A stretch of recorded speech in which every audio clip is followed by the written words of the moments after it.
Hello, good evening. Welcome to Unspoken on Dominion TV. My name is Zado Kadile, and I'm here to take you on a very wonderful ride. Yes, we started a series last week. It was emotional availability, and we're still continuing on that. But today we'll be looking at the aspect of the parent-child relationship. How does emotional availability affect the children? How does it affect the relationship with their fathers? And what does it transpire to? What does it become when they all get old? And as usual, I'm not alone. I'm here with my team. Yes, so I'm starting from Pastor Nduka. Yes, sir? My name is Nduka Chukuma. Thank you very much, sir. My name is Apapa Oluwafemi Divine. Yeah, thank you. My name is Apapa Bamidele Destiny. Ah, nice. Thank you very much. So, let's start with you, sir. As a parent, as a father to a child now, what do you think is the most ideal way to be emotionally available? Sure. Emotional availability cannot be emphasized. Some think that probably it will affect the father if he wants to discipline the children. But then I think the most important thing is for you to know the boundaries. Okay? So emotional availability, I will say, is the soul of relationship. We can't overemphasize it, and not handling it very well will tell very much on the children. Okay. Yes, so, Divine? Yes, right. Yes, so as a child, right, to your father, what are your expectations of him emotionally? So, just like the name implies, emotional availability, I believe that the parents or the father in particular, as you have asked, should be present in every circumstance that is within the child's sphere. Meaning that any decision or circumstances that will warrant the destiny or the life of the child to grow or to become is meant to be there to take those actions with him, to discuss with them, to know what they are going through, to know the present situation of that particular time of the child, and just so on like that. Okay, but you have a situation where the father has to work or where your father has to walk out of state. Now, imagine your father has to walk out of state or probably he's not in the country. How do you think he can bridge that gap? Okay, so I feel like in the society that we are presently, technology has played a very huge role in the society that we are. Now we have WhatsApp, we have Instagram, we have FaceTime where you can do video calls with them. So there's no excuse for not keeping tabs with them. Like you have internet that is very vast now where you can just, at the glimpse of a call, you're already talking to your child and so on like that. So I don't think that should be an excuse for not being available for the child when the internet is really available, that is worldwide. Well, the time zones might affect that. Why if the time zones are different? Then that's where you compromise and you find a balance. There's always a balance. There's always a balance. So you have to compromise and find that balance. Or more so, you also have, like you're just speaking of the father, right? Yes. There's also the mother who is also meant to be present in the life of the child as well. So you can also instill these things through the mother to the child. Okay. Yeah, thank you very much. Bamdele. Yes, sir. Destiny. Yes. All right, so what are your expectations from your father? What are the expectations from him growing up? What are your expectations now? Okay, so from my father, my expectations are just as the name implies, like we've said, emotional availability. And to me, first off, I believe it's in the name, the ability to be available emotionally. All right, so I expect, and it's much expected, that my father should be available emotionally. I think sometimes, for me, I don't necessarily need, material things all the time. Sometimes we just want to be heard. Sometimes we just want to be seen, So I believe that for me, my expectations are to have a listening ear, to have a providing father, to have a best friend too, someone that you can always run to and talk to when times are tough or when things get out of hand too. So for me, I think growing up, I always need somebody to always talk to. And even now, I don't think things have changed much, you know. So I still love talking to people. I don't talk much though, but I love talking to people.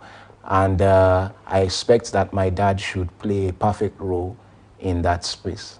So can you say your father is your friend? Yes, very much so. Okay, can you also say he's your guy? Yes, very much so. So you will tell him what you will tell your guy? To a certain extent. To a certain extent. I think it's just how it is. You cannot, I don't think there's any child, except we want to lie to ourselves, that really tells their parents everything. And I think even the same goes for your friend too. I don't think you can even tell one particular friend everything. You know, that's why we have friends and we have what they call best friends. That is, out of all the friends, these are the ones that happen to be the best of them. So what your relationship differs based on your degree of friendship. So, if I may, right? All right. There's a limitation. Why is there a limit to what you can share with your father?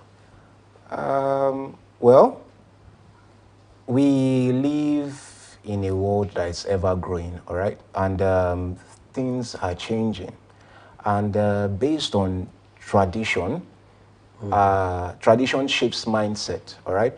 And the way your parent or my father might probably interpret something might not suit me, all right?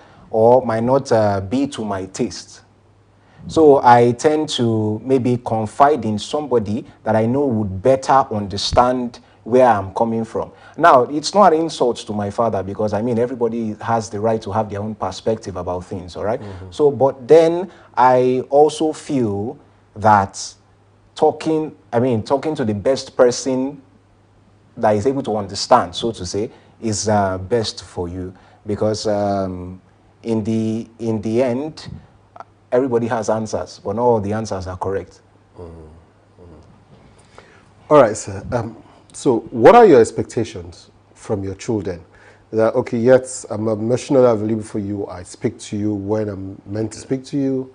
I try to help you, guide you, make your decisions. Okay. Or do you force your decisions on them, or do you guide them? And what are your expectations of Before I them? go into that, I want to say something. He answered fantastically, beautifully. But I want to say in the area of compromise, Yes. it should be the father that should compromise. By the grace of God, there was a time I wasn't around, and the time zone was different. It's not the same. I had to make sure that I speak to my children, if it is to wake up by 3, it was actually 8 hours difference. So Wow. yeah, I have to, so it should be on the father to make that compromise or to make that sacrifice. Okay, so back to my own question now. Yes.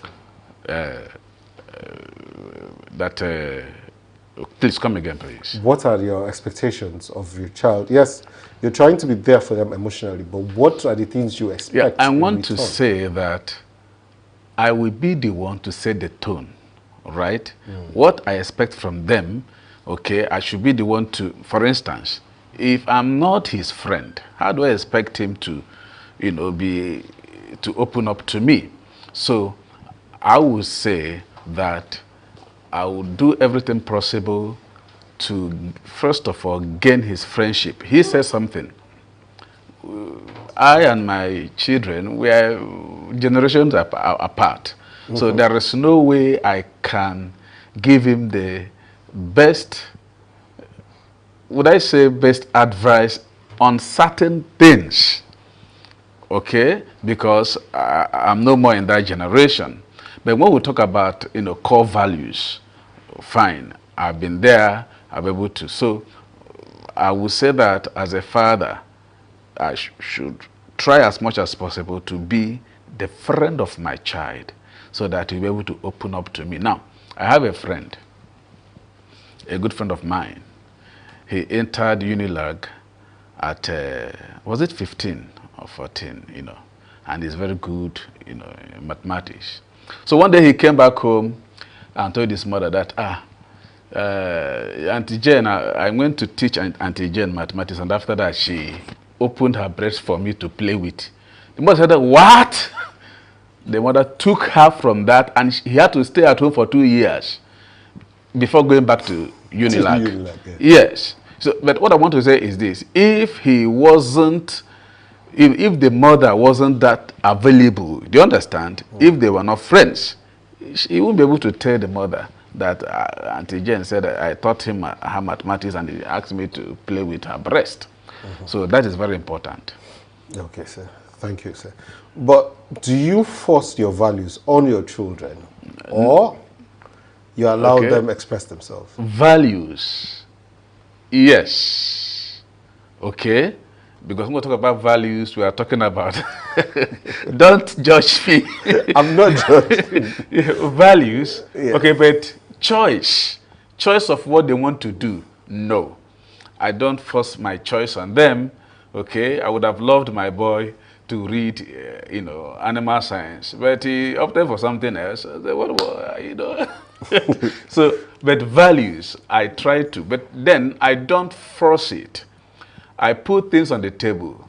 I teach them that when you follow this path, it will get you to this point. When you follow this, and if they don't take it the way I want them to take it, I will give them time.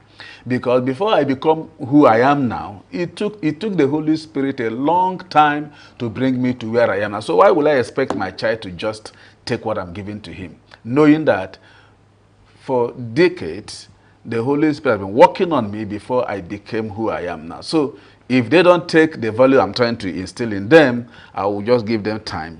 Do you understand? So I think that is very important. Yeah, thank you very much, sir. Yeah. All right, so Divine, right? Yes. So what are the things that your father has done in the past that has inspired you to be a better person? Okay, so for one, my father was or is very core driven or focus driven. In everything he has tried to do, he has achieved the greatest feat in them.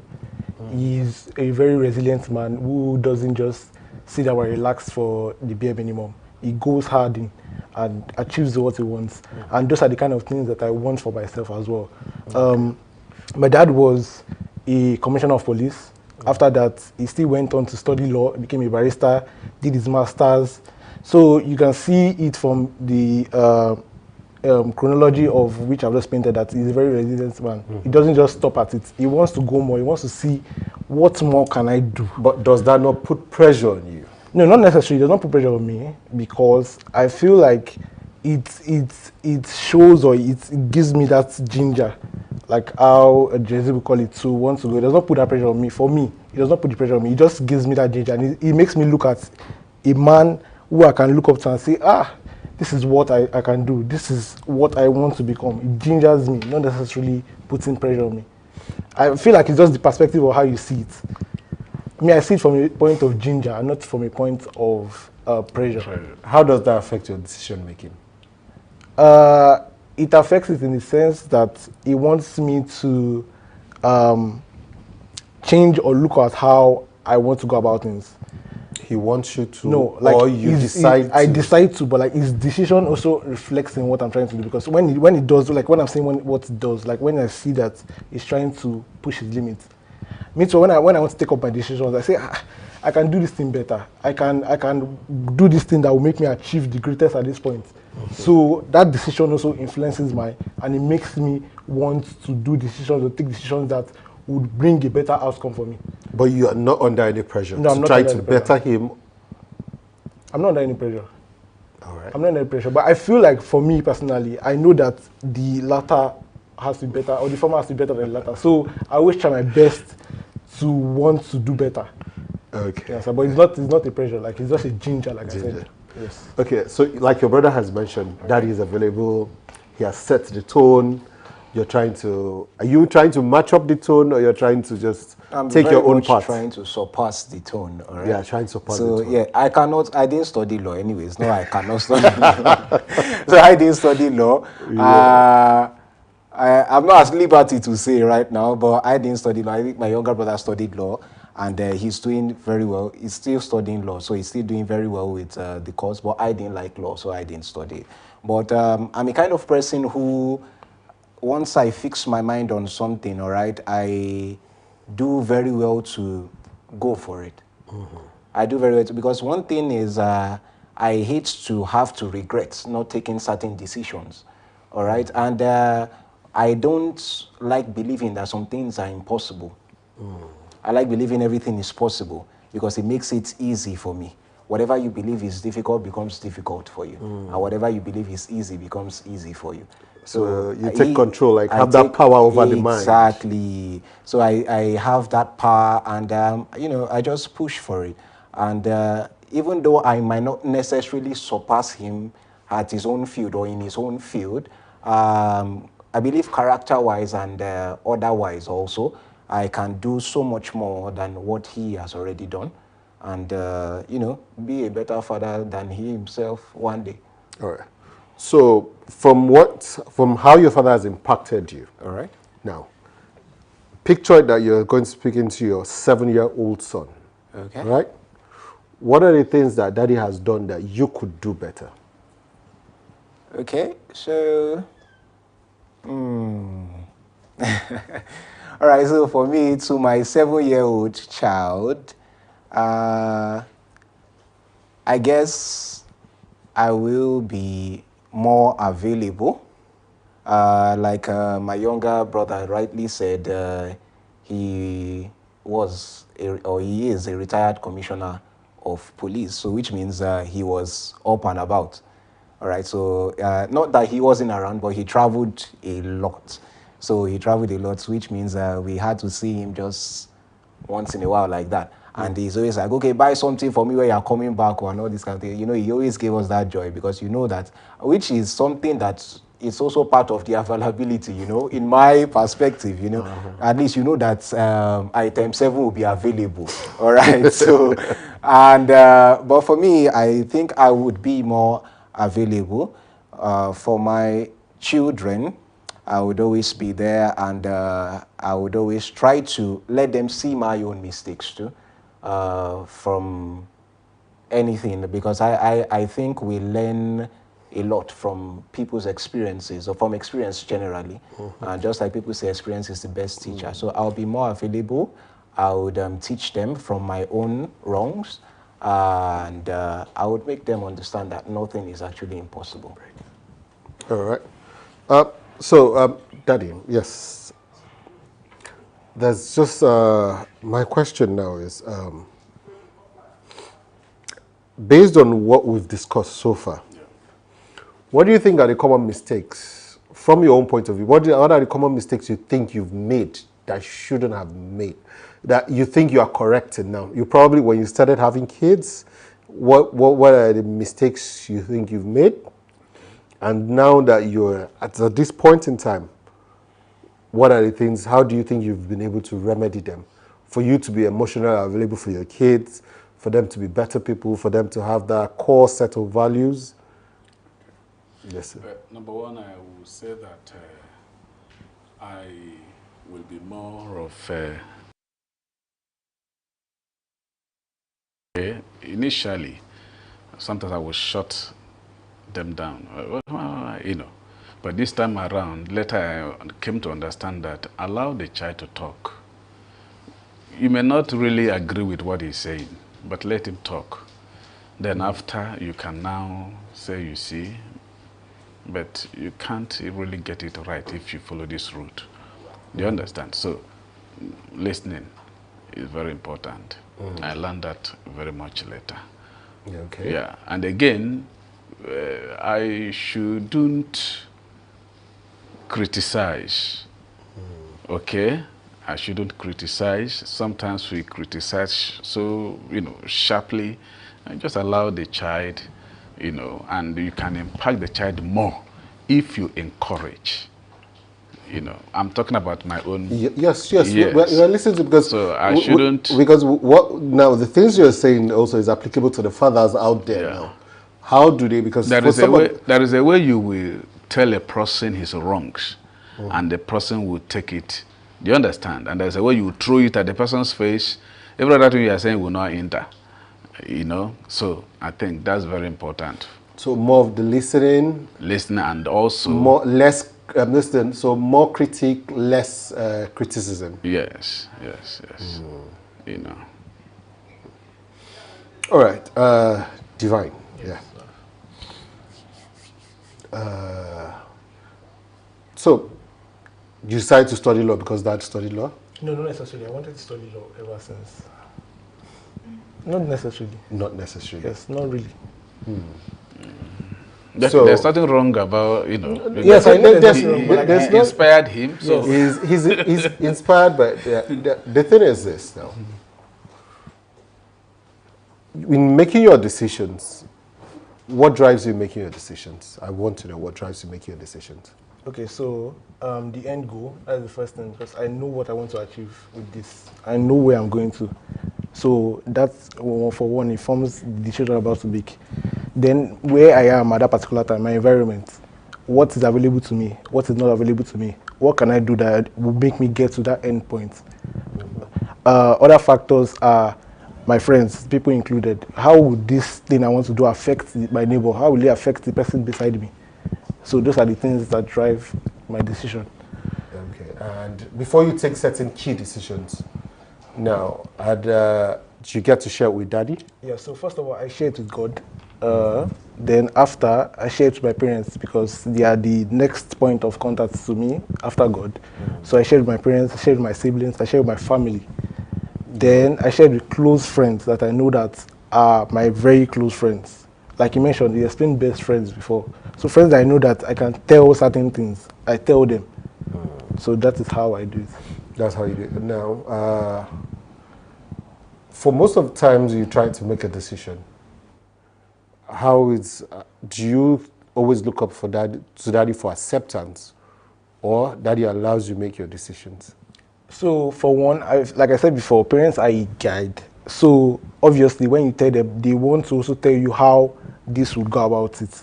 But I don't look for him for acceptance. I tell him because most times, like, he just allows you be yourself. Like he allows you to say what you want to do, tell him what you want to do. Then he now sees it from his own perspective, tell you where he feels like, okay, these are certain things that you should do. These are certain things you should not do in this area. This is what will be the outcome, because obviously he has passed through some of these things before. So he has more knowledge of them. So he tells you where and what would happen when you take this decision, tell you what will happen when you don't take this decision. Then you talk together and come to that compromise before you now reach the final decision of what you want to do. Yeah, thank you. Bamdela, I'll come back to you, but we'll need to take a break now. After the break, I have certain questions I would like to ask you. All right.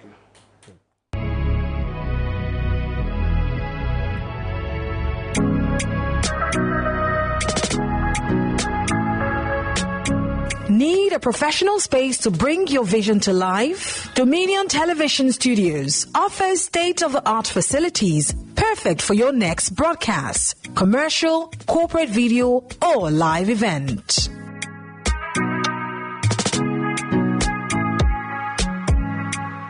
With flexible rental options, cutting-edge equipment, and a supportive team, we provide the perfect environment for high-quality productions. Unleash your creativity. For bookings, email us at marketing@dominion.org.ng. Call us on 0705 506 1061 or 0916 101 1061. Check us out on Instagram, Facebook, LinkedIn, and TikTok at Dominion Broadcast, and on X at Dominion Cast. Book your space today. Dominion Television, your channel of choice.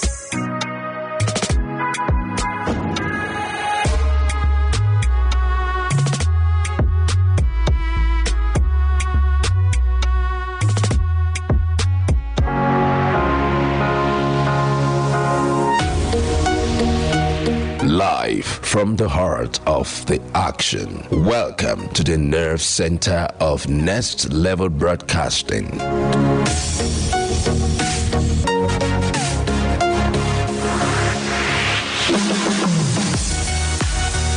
This is the OB van, where the studio meets the street. Equipped with cutting-edge cameras, crystal clear audio, real-time switching, and broadcast control, we don't just capture moments, we deliver the experience live.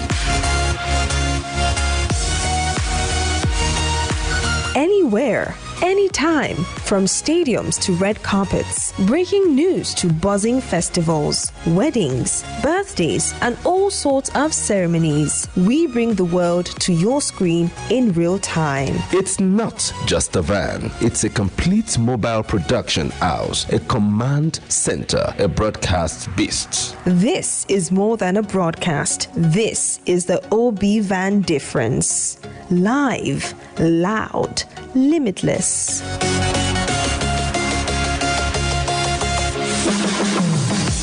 Ready to go live? Like never before. Book the OB van today and take your event to the world. One powerful broadcast at a time. To book, call 0705 506 1061 or 0916 101 1061. Email marketing@dominion.org.ng or visit our socials on Instagram @Dominion Broadcast. Dominion Broadcast, your channel of choice.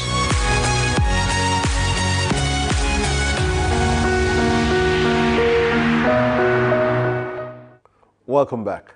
Yes, before we left, I was telling Babdel that there are certain things I want to ask you. But first, would you say that because of the relationship that you've had, because our topic today is still emotional availability, parent-child relationship, right? Would you say the relationship between you and your dad has helped you build trust? And in what way do you think it has affected your decision making and your lens towards life as a whole? All right. So, yes, it has helped me improve in decision making and trust also, because I personally believe that the more you talk to somebody, the more you learn to trust them, and depending on the kind of person it is. And for me, I'm somebody who likes learning, so very much so, I do believe that all my answers cannot be correct. And just as my brother rightfully said, when you pitch an idea to my father, he would most likely agree with you, but not 100%. He will also tell you, okay, this is how you need to do it this way, or you understand. But I think it helps, and it helps me personally to make very wise decisions, because then I can now see from another perspective and better my choices. I can now see, okay, truthfully, even if I don't agree at that instance, I can go back, because I always try to reflect. So I go back, think on it, okay, what exactly is this man trying to say? How can this thing actually lead like this? Then I think that, because I'll just sit down, just think about everything, and make sure that, okay, I come up with something and, pray about it, definitely. And it has helped me to build trust, because, I know that, okay, this is somebody that I can actually confide in on certain matters. All right, so, Daddy, now, how do you balance emotional availability with discipline? Okay. Now, I mentioned something like that in the beginning. Yes. I want to say that you can be emotionally available, you can be a friend of your child, and still instill discipline. Okay, that is where we have to, work hard. If I'm just a friend of my child, in fact, as a matter of fact, I'm not supposed to be my child's friend. In quote. Yeah, Yes, okay. yes. I'm not sure. Don't misunderstand me. Okay. What I'm trying to say is that. What I'm trying to say is this: if I told that part, okay, I won't be able to discipline him. I won't be able to, So I will be available. I will share the emotions, and then, but I will also be able to say, no, you shouldn't cross this line. You have to, do that, or else. let me take, for instance, the family of Isaac. Okay? Isaac is the friend of Esau. He feeds him with bushmeat. Okay? But then there are things he failed to do, which later affected Esau. The Bible says that when Esau found out that the women he married was a pain to the parents, he now decided to go and marry from the family of Ishmael. Why didn't Isaac do that? Because they were just friends. He will bring him bushmeat, they will eat and they will chat. Hey, hi, guy, how now? You should be able to put discipline. My friend, what are you doing? I saw you with that lady, with the ladies of the land.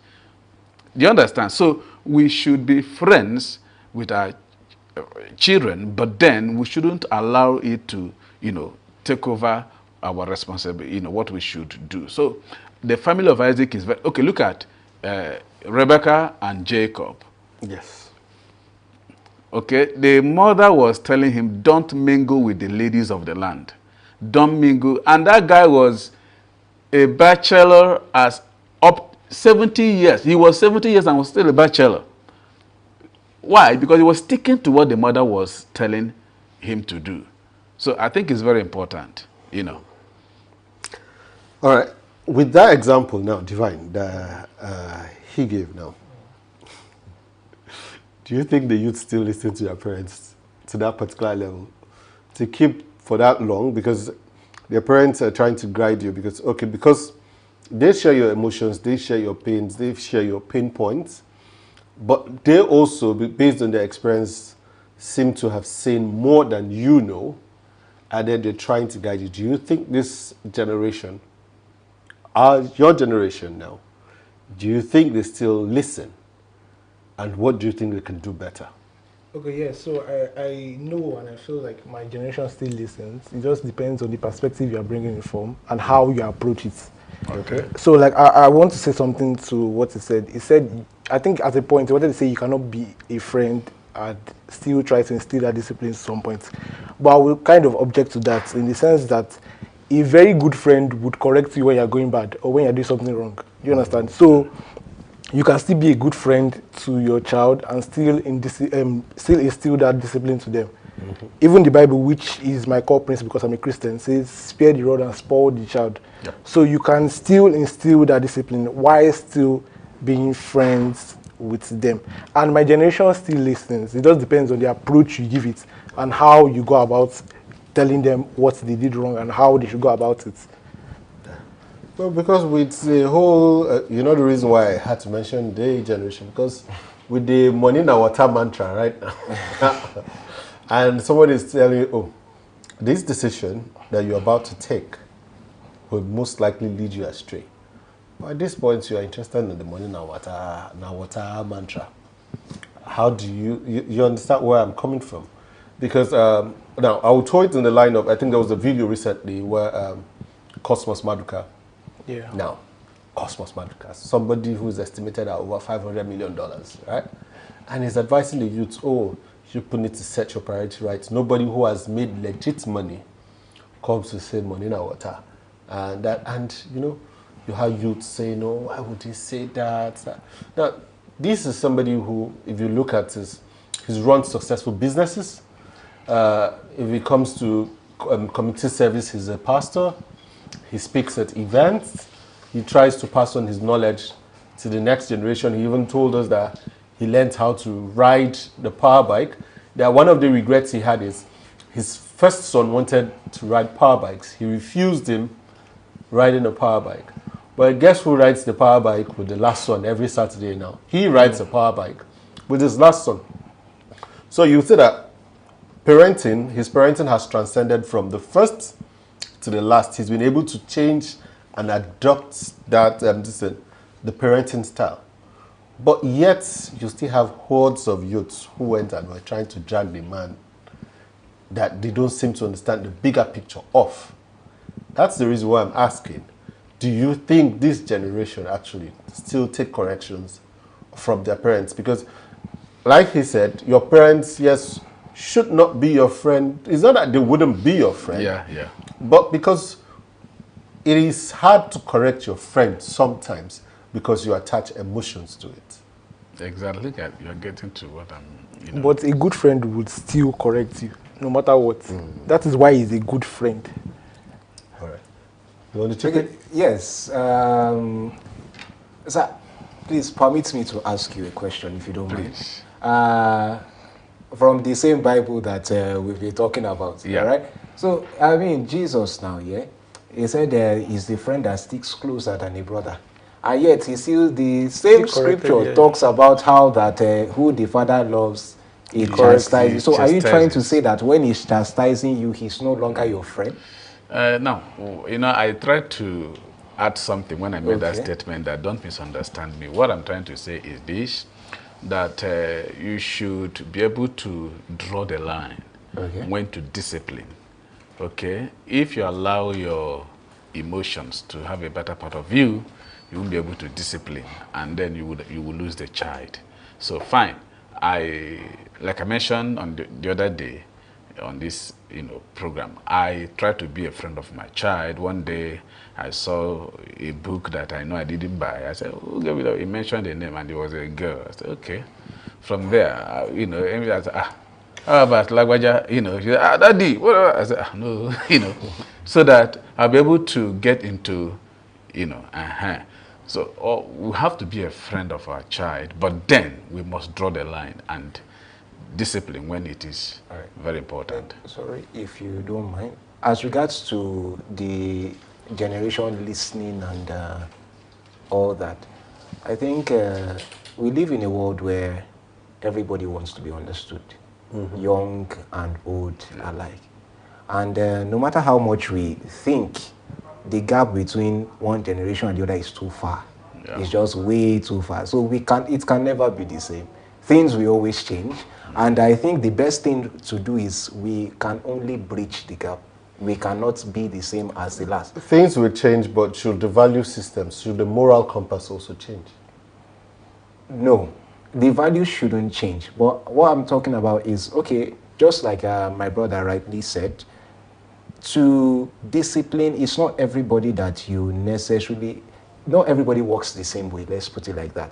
You cannot necessarily discipline everybody the same way. For example, spare the rod and spoil the child. That doesn't necessarily mean that any misbehavior you have to flog the child. There are so many times our parents, just by talking to us, you will cry Yes, till that is tomorrow. shit, yes. Do we understand? So I don't think there should be a way to correct people, and you can correct more effectively when you understand the person you are trying to correct. Sometimes, and that's why even social media and all those kind of things tend to lead so many people astray, because they believe, or you just listen. The news, so to say, would always sell what they want you to listen to. All right. So, and I think we try to imbibe certain characters by listening to what we are not supposed to. So for me, I think it's best to first understand the child you want to discipline. Let him know, or let her know that you actually understand her. And that's when you offend this child, or when the child offends you rather, as the parent, you are able to discipline effectively, because you know where it will pain this child the most. So I think that's for me. All right. Well, so let me raise this for you now. So, as a child now, Okay. right? What do you think parents can do better? Because how do you think parents can be better now Okay, as a child, in connecting emotionally with their children? in connecting emotions with the children, like I said just a few minutes ago, we need to understand first. It's not enough to know something. It's better to understand something. And I think it's very much, please, I do not mean this in any way disrespectful, and I hope I'm not sounding rude. I think it's very much intelligence, and more intelligence, to admit you don't know certain things. Because when you admit you don't know them, you are intelligent because you know that you don't know. So your knowledge has already increased. You already know something more. And what you know is that you don't know certain things. And that's why we live in a world where things are new every day. And people will always follow what is new. It's just how it is. That's how life has always been. People always follow what is new. So I believe parents can try to advance with the times. If you advance with the times, you understand your children better. And if you understand your children better, things are made easy. You discipline more effectively. You know the mind of the child. And you even know how to lead the child and even how to pray for the child. All right. So, sir, I'll come back to you now. What advice would you give to other parents like you to be in being emotionally available for their children and striking a balance?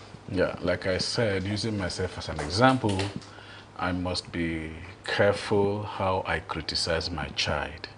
Okay, I shouldn't criticize or shut the child down when the child is talking. Hear him out, listen to him, then you'll be able to know how to comment. Sometimes you may not even say anything, but then he will feel seen or heard.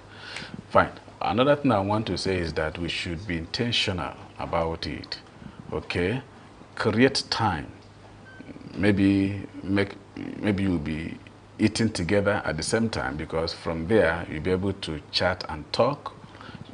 Create a family time that must not be compromised. All right. And Divine, you have something to say? So I will just take it to what you said, understanding and availability. I feel like you should, as a parent, always try to understand where your children are coming from. Like he also said, don't shut them down immediately they're trying to say something. Try to understand where they're coming from. Try to know what they're trying to say. Because even if you just try to just say, oh, you don't say this, or you don't say that, or you don't do this, or you don't do that, it will just be as if you are commanding them or whatnot. Like they don't have a mind of their own. They are not able to express themselves to you. And by that, you don't understand anything about them. So always try to know where they are coming from, the point or the angle that they are trying to bring their actions or their options from. So you can get to understand them better and correct them in that line as well. Yeah. All right. Thank you. Thank you, everyone. It's been a wonderful show today. I've learned a lot. I hope you've also learned at home. Well, you've heard. Listen. Understand. Don't react every time. Because when you react, you probably might not get more details of what's actually happening. But until we come your way in the next episode, please keep watching Dominion TV and follow us on all platforms, on all social medias at Dominion Broadcast. Thank you and have a wonderful evening.